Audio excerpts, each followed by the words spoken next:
The first thing to say is I think Northern Ireland and the Republic of Ireland have taken more time today than anything else. We discussed two aspects of it. One, of course, is the political sensitivities, which everybody understands.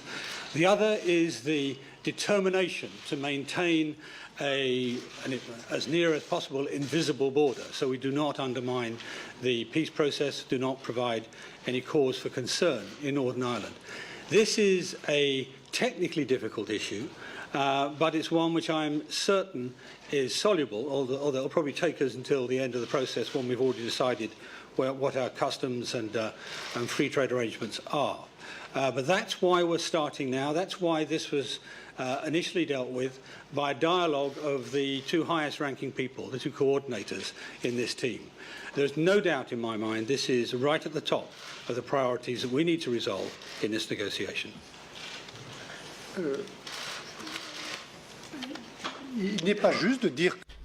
It's not fair to say we've set it aside or left it behind. Far from it. As David has just said, we actually spent a lot of time today setting out the best way to make progress on this.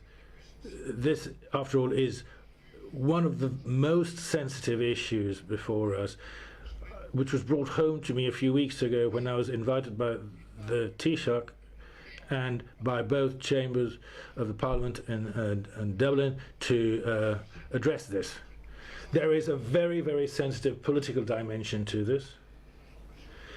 The new Northern Irish executive needs to be set up in a few days' time. At the same time, we have a new government and a new Taoiseach in Dublin.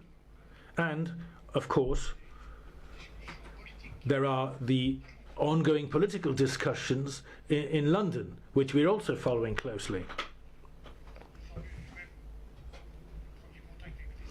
We've actually been in contact on our side with the new Taoiseach team and Westminster, and he'll be meeting President Juncker on Thursday.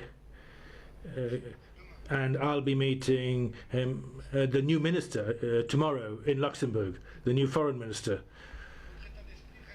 So all this is going to happen, and our ideas haven't changed, with strength and determination to preserve all the dimensions and commitments of the Good Friday Agreement. As I've also said, we want to keep all the dimensions of the common travel area ongoing.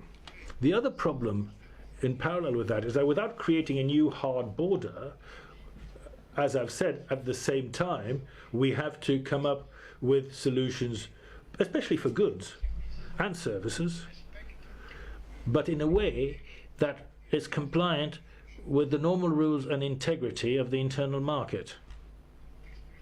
So we've got a very sensitive political context. We've got a very clear objective, which is to preserve all the dimensions of the Good Friday Agreement.